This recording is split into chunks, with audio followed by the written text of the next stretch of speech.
today you are going to make what you see in front of you. This is a clamp. You can imagine this would go up and down or open and close, and these are the jaws that would hold on to something. So the first thing you're going to want to do, I'm going to switch windows here, is go to classwork and click on the link that is associated with the assignment, which should look like that, OnShape. Now, if you're not already logged in, you're going to have to log in before this can open. Now, you'll notice it says right up here, this document is view only. So you're going to have to make a copy of this. This is because this is an OnShape document that they use for exercise purposes. So just click make a copy, and you can name it whatever you think makes sense. Maybe put your name at the end of it. And now it won't be view only. All right, so the goals of this this exercise is to learn to use a master sketch more effectively to create multiple parts in a single part studio. So let me first start by saying all of these different what we would typically call parts in OnShape are called documents because they contain multi-part part and then an assembly and so on. This one doesn't have that set up yet, but it all has all of the relevant parts in one. You're going to create new sketches related to the master sketch and explore adding versus new parts, that tool.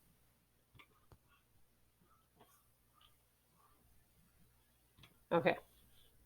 So the first thing you want to do, this master sketch was already set up for you. Everything should be fully constrained here. If you look, it's all black, so we're good to go on that. First thing we're going to do is extrude this, the long arm as it's called. So I'm going to select everything but the smallest of circles on all four of those circles. So you're just going to have to go through and click all this. Make sure you get everything, all those little parts in here. You're going to want that medium-sized circle. And again, the medium-sized circle, you obviously don't want it to look like that, so make sure you get this outer circle as well. So let me show you front view. It's going to look like that. You want to extrude at 5 millimeters.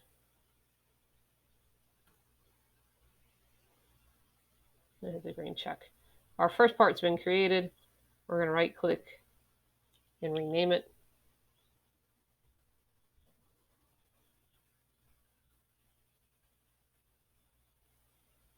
Just make sure you didn't select those smallest circles that were in that sketch. Okay, next up, we are going to turn the master sketch back on so you can see, actually it already is on, so we're going to leave that alone. It didn't get, sometimes when you do an extrude, the master sketch gets hidden, so we're not going to worry about that. It's already on. If yours is off though, please click this and turn it back on. So now we're going to create an extrusion for the small arm. So what I want you to notice is you have this one sketch that has both arms in it. What you're going to do is extrude the second arm in the opposite direction using the same master sketch. So a master sketch basically has, first let me finish this. Get that little medium circle, and there you go. And this again is going to be 5 millimeters. Make sure it is going in the opposite direction as the first extrude that you did so that it's not going inside the other arm. And make sure you have new selected here.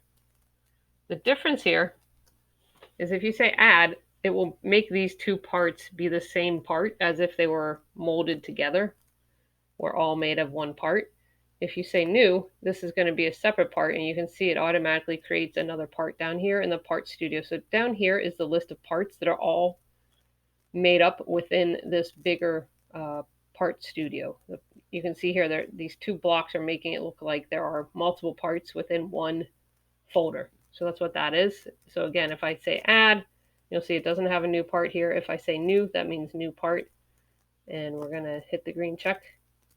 And now you can see it's a separate color, and I did not extrude it in the right direction. I bet when I went back and changed it, it went in the wrong directions. Oh, and I want to make sure you understand this. You don't double click down here to edit it. You double click the actual extrusion because that's what made up that part. So I'm going to just flip that arrow. Yeah, and now it's going the right direction. And now we're going to rename this.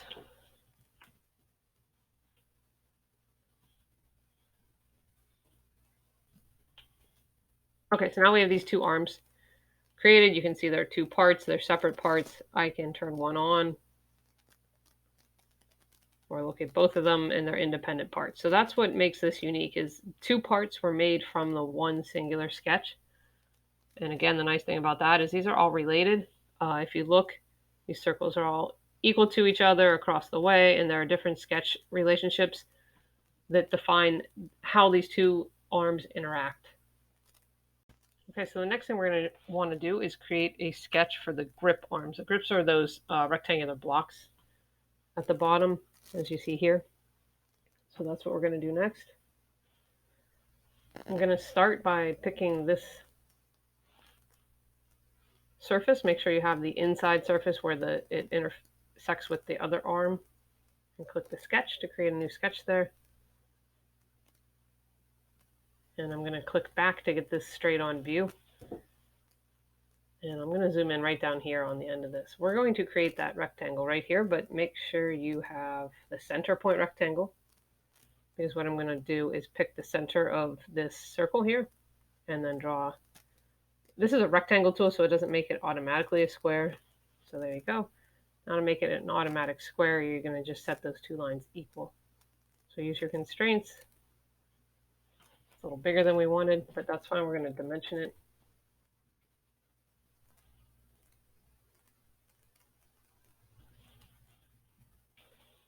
And I'm just going to make this a little smaller for now. Next, we need to draw a triangle at the bottom here. I'm going to draw up. Don't click on this circle, just hover over it so that it snaps to it and drag it down. If you lost that snap, that's fine. It's something else we can constrain later. So now you have those two lines. You can hit the L tool to bring back the line tool. And then what you want to do, first turn this to a construction line, and then find the midpoint here. You know it's the midpoint because you can see that as you go along this line, it's showing perpendicular, and then all of a sudden it snaps to the midpoint. So click there and come up to that center triangle there. Just because you're on the midpoint here, it will be the same as if you had snapped to that center point. So now we're going to make this equal to that. And now to turn on the master sketch, because we need some dimensions to this. And this square is supposed to be on the upper side of this dashed line. So I'm going to drag that up until it's above there and then add the dimension. So the dimension here is just going to be 1. And then the dimension from here up to the top of the triangle is 10. And the dimension from these two endpoints, so make sure you're getting the points there, that is also 10. And now you can see our sketch is fully constrained. The last thing I'm going to do is rename this. This is going to be the large arm grip sketch. So that just says large arm grip sketch. And I'm going to green check to get out of there. Okay, now we're going to create a new sketch on the outside surface of this smaller arm.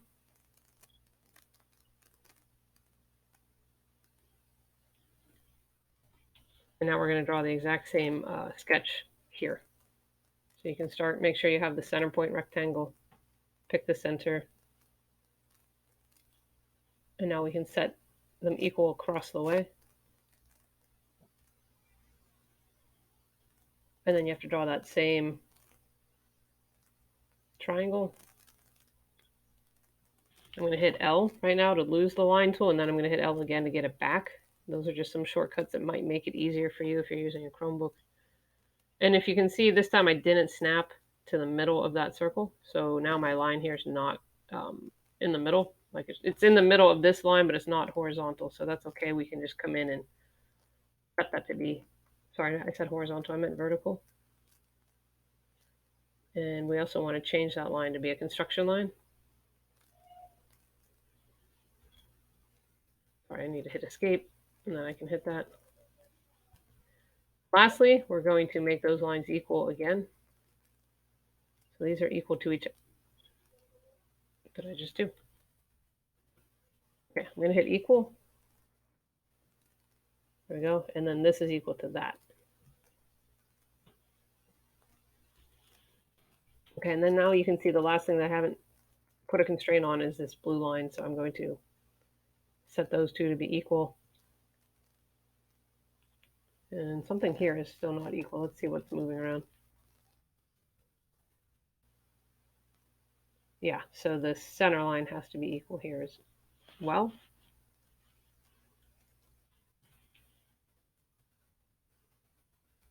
There we go.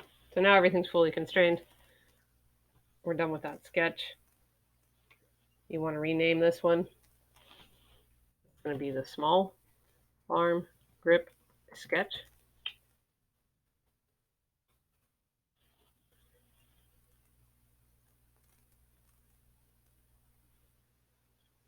And I'm just going to rotate my view around like that.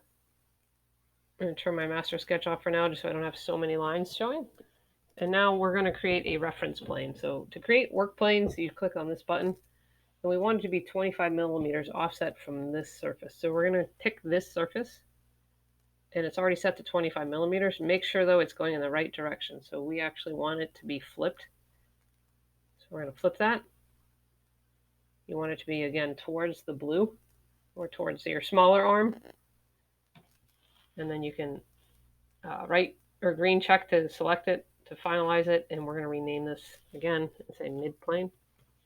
What this is just a reference plane that things are going to be extruded to and then mirrored around. So this is basically the center of that assembly that I've shown you. Okay, we're going to leave that sketch or that plane for now. And next we will use the master sketch again to create 3 different pins. 2 of the pins can be created using the same extrude feature. So to start, I'm going to turn my master sketch on. And I'm actually going to turn these arms off. So I'm going to hide both of them. Doesn't mean you're deleting them, you're just hiding them from view. And now what we need to do is just extrude. And you need to pick both the smaller circle and the medium circle so that it's a solid pin. And we're going to do the same thing here. Oh, I obviously mispicked that. And I think that's because I wasn't looking.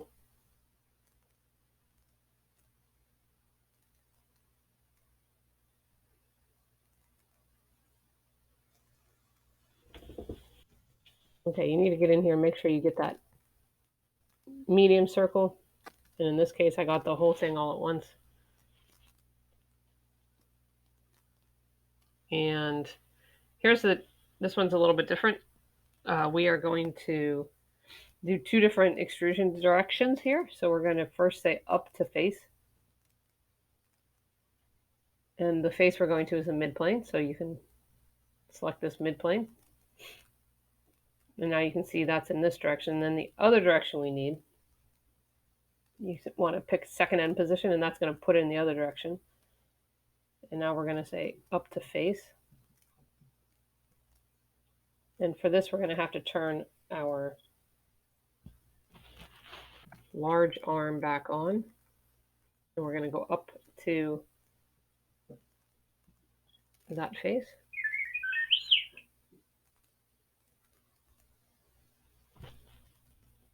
Just want to make sure I get this right.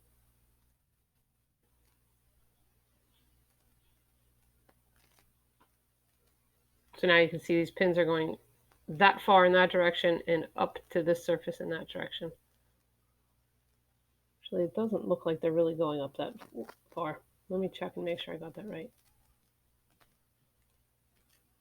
Yep. Okay, I did something wrong here though, so we're going to double click this. And what I did is I said add, and this is what this whole lesson is partly about. You need to make sure when you want to have separate parts created that you say new here. So we want those pins to be separate parts, because if you were to actually build this this clamp As an assembly, these would be separate parts that you'd put together, so you always want to say new when you're going to have separate parts, and then that automatically creates the parts down here. All right, here we're going to rename them. This pin in the middle is called the pivot pin, so I'm going to rename this.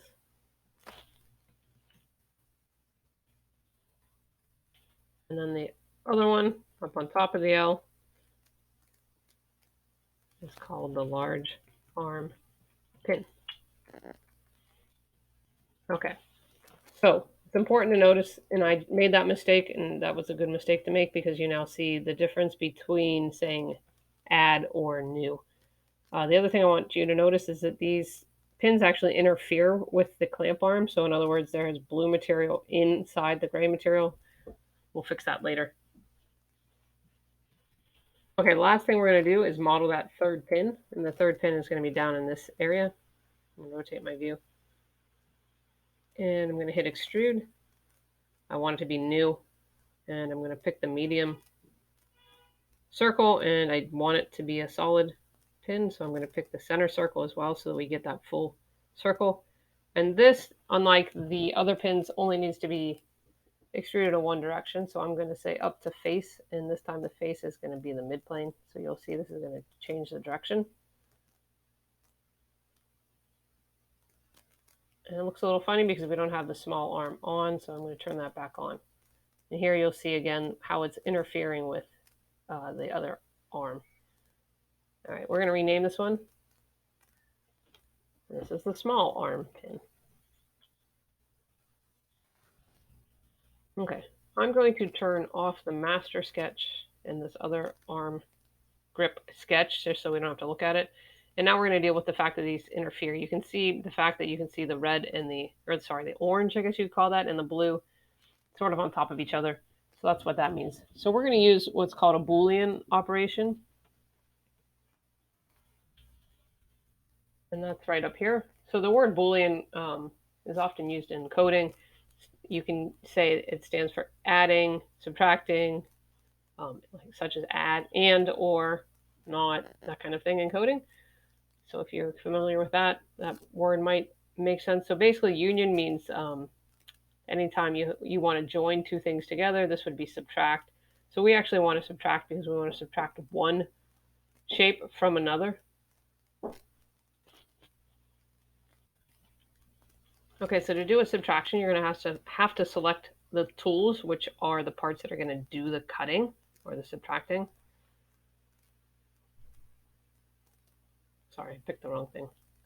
So the arm is going to be doing the subtracting because you want the gray arm to maintain its hole size while you want the pins to actually be reduced in size based on that hole. So we're going to pick these two arms. And then for targets, which is the part that is being acted upon or being cut out, are the pins.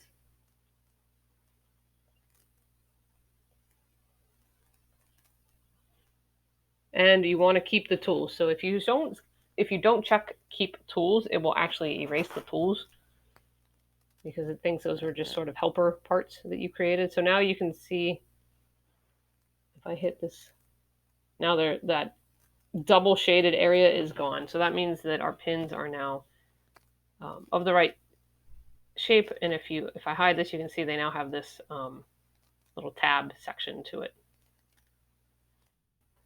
So this is a great example of where OnShape is very useful, where you can model parts in the same part studio, because before in Inventor, for example, you would have had to know what size the hole is for this part and then go open the pins and change it. And they weren't really, it wasn't so easy to model the parts together. Okay, now we're going to model those grips that we drew a little while ago. So I'm going to turn those sketches back on.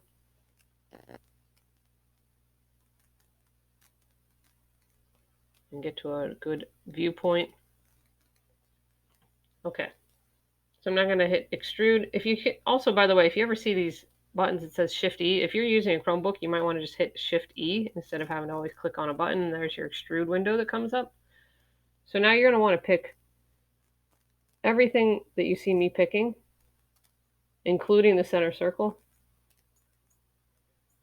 So basically you have this wedge shape in the square. So I'm going to pick all of this again. Make sure you get the center circle or that'll cause an error later. And now rather than having it set to a distance, because you can see they go to a different distance amount because they start from a different sketch plane, I'm going to change this up to face and again pick the midplane. And so now you can see they go straight up to that midplane. I want to point out here that it created 2 new parts because I didn't point this out when I had the extrude window open, but we had new selected automatically. If we had said add, it would have added the parts so that they were permanently connected to those arms. So we want to always say new when you want a new part. And we're going to rename them, of course.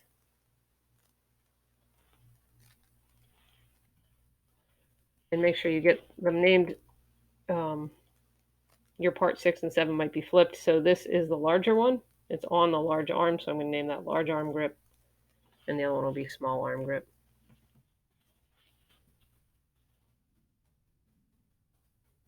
Make sure if you have 2 selected, you unselect the other one.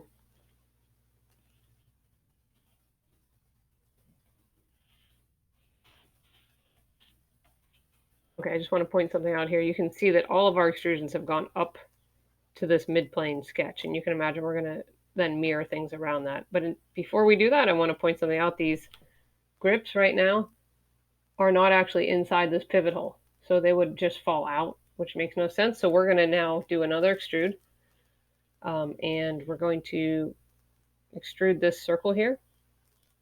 And you can imagine we want it to go up to this face, so I'm going to say up to face and pick this face. And now I don't want a new part, I want to add. And the merge scope tells the program what part to merge with. So it doesn't know if we want this circle that we just drew to merge and be part of this arm or be part of this block. So what we do is we now tell it to be part of that block. And if I hit the check, now you'll see it's the same color as that block. And that's what the merge scope means. And that's the difference between new and add. So we just added this circle to that block. I'm going to do the same thing for the smaller one. Pick that circle up to face. So we're going to go up to this face. And it's still, the merge position doesn't show up. Or sorry, merge scope doesn't show up because we still have it set to new. So I'm going to change it to add, and there the merge scope pops up automatically. And I'm going to say merge it with this gray block. And now you can see the previews showing you that it's going to be gray. And you can also notice there were no new parts added when I did that. So that means these are just all part of the same block. Okay, I'm going to turn those sketches off just to unclutter our view. Now we're getting to the point where I was talking about mirroring these parts. So we're going to hit the mirror button, which is right here.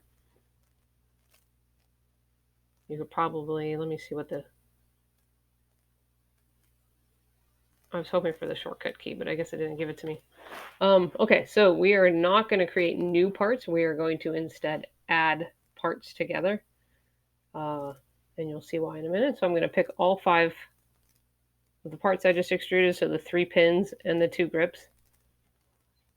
And now the mirror plane is going to be the one obviously called mid plane.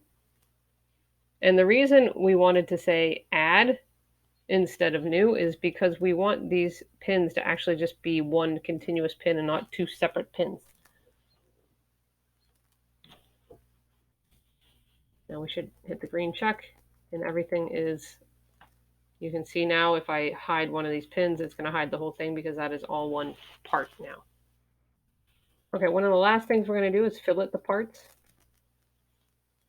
So we want only a 2mm radius here. And you want to pick every edge of these blocks, every outside edge anyway, as I'm doing here.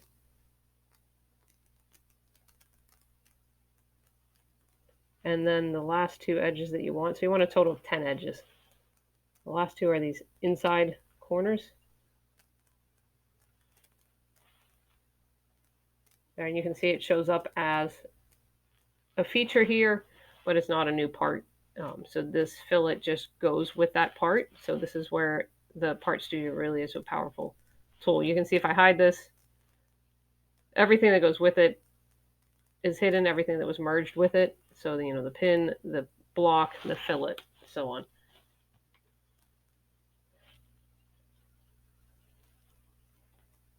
Okay, last thing, well, maybe not quite last. We're going to select all of the parts down here, and we are going to right click and say assign material. So this is something we didn't really spend much time in Inventor doing, but I want you to type aluminum in here. And you're going to pick the aluminum 1060 right here.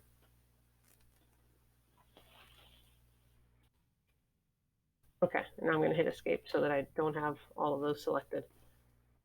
Okay, so it might make sense, or you might think the next step we're going to do is mirror these two arms over to the other side.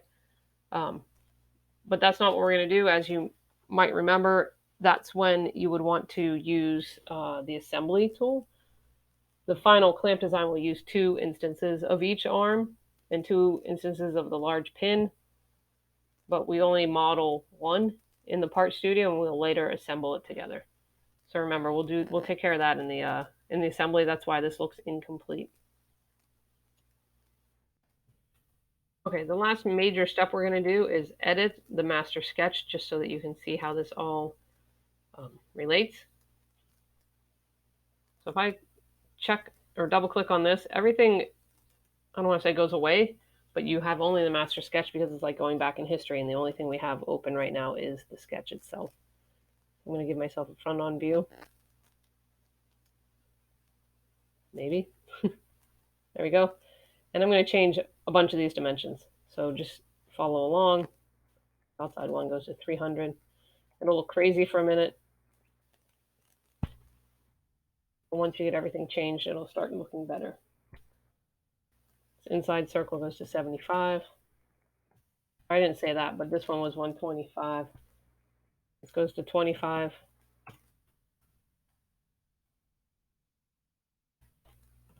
20. 15. This will be 45.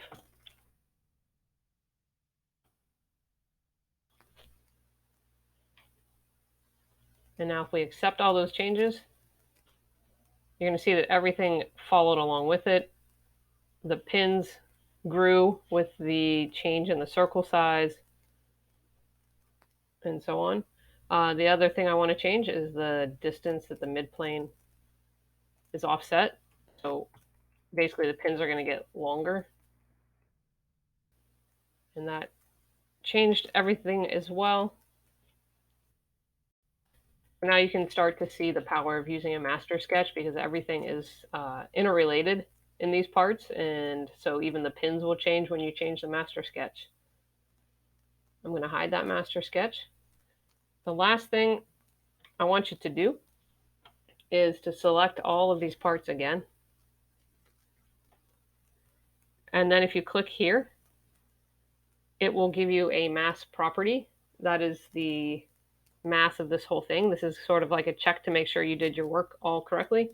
And that's something I'm going to ask you to enter into Classroom as a final check. So basically, look in Classroom to see what you need to turn in. It will most likely be this entire window. So I would like to see, you may not be able to get your entire feature list, but I would like to see your 7 parts here, all renamed. This window with all the parts, and then the mass property that would pop up when you do this. Be sure to check Classroom to make sure you're turning in the right images and the right information. And all of those pictures along the way with dimensions and whatnot are also on the Classroom assignment. So make sure you check that if you can't see any of the dimensions I was giving you. That's it. Hopefully you now understand the effectiveness of using a part studio and a master sketch to create all the parts in the part studio, and we'll move on from there.